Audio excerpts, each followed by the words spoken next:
Hello again. Now, a report on the state of the public healthcare services in the Eastern Cape claims that there's been some improvement. There have been complaints about some of the healthcare facilities. The report points out that treatment illiteracy and waiting times have improved in some of the facilities in the Eastern Cape. However, the report maintains that some employees, they still have poor attitudes. Well, let's discuss this report further, but what else it has found. I'm joined by Anele Yawa from the Treatment Action Campaign. Anele, good afternoon. Welcome to today. Thank you very much for your time. Just to contextualize this report, it's not the first report that has been done, the Richidze report. It's the second time, I think. What is it showing differently at a high level, first, with what the first report and this report? Thank you, Praden. Greetings to you and the viewers at home. This report highlights a number of issues, Praden, starting from long waiting times of patients. Also, when patients are moving from one area to the other and they want to go to access services in new clinics, they are denied services because they don't have transfer letters. And also, people living with HIV, when they miss appointment dates in clinics, irrespective of time they arrive at a clinic on the follow-up, they are being made to go right at the back of the queue.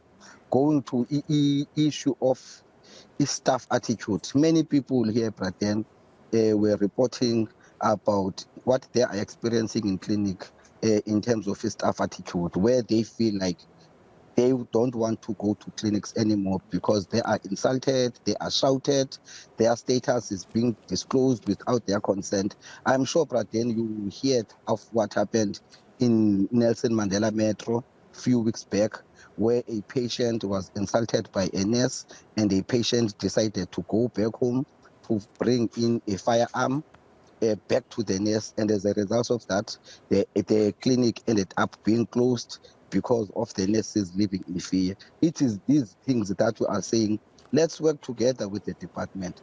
Let the department start a program of sensitizing nurses so that nurses, they can have a decent way of talking to patients, so that nurses, they don't think that when they are in clinics and providing services to the people, they are doing favor for the people. We are saying to the department, you are here, let's work together in terms of ensuring to say, how do we improve these things? Because the department has a welcome back program which says all people who have defaulted on treatment, when they return back to the facility, they must be welcomed with open arms, with love, and with everything. But what we see happening on the ground is actually chasing people out of the clinics, including sensitizing healthcare workers around services that are meant for key populations.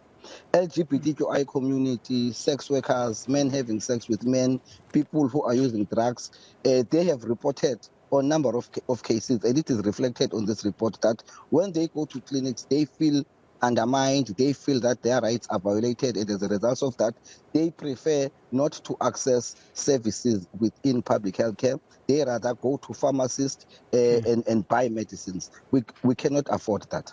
But the facilities themselves, do they have enough stock of the required medication? When they get access, when the people who are ill and looking at getting access, do they get the stocks? Some facilities do have enough stock in place, and people are given medicines in some areas, but also there are those areas where shortages of medicines are reported.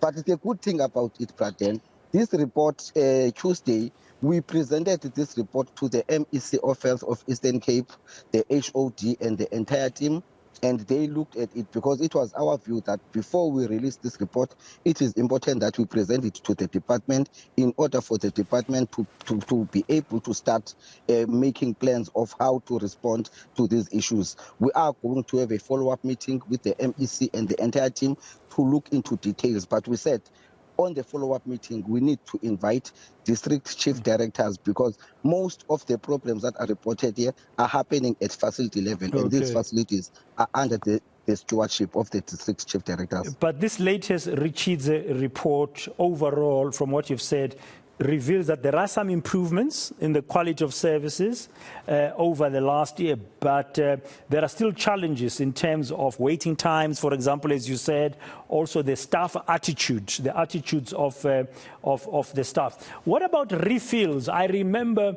because of the pandemic, I mean, for 2 years with lockdowns and restrictions, there were concerns that people who live with HIV/AIDS might not be able, obviously, to access the facilities, and there'll be challenges with refills. And the facilities would also come under pressure if people are going there every month. What did you find this year in this report about refills? So number of facilities that we are working at, we have since realized that not all of them have started to issue 3 to 6 months supply of ARV to people. Some are still giving people 2 months supply.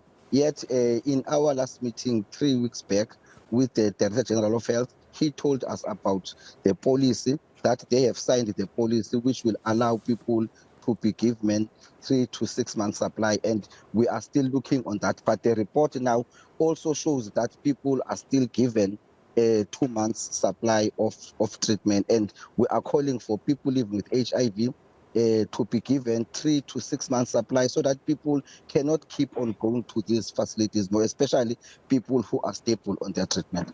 Thank you very much, Anele, for your time here, and hopefully the local provincial health authorities will act on some of those gaps that the Richidze report of 2022 has highlighted. Thank you very much, Anele.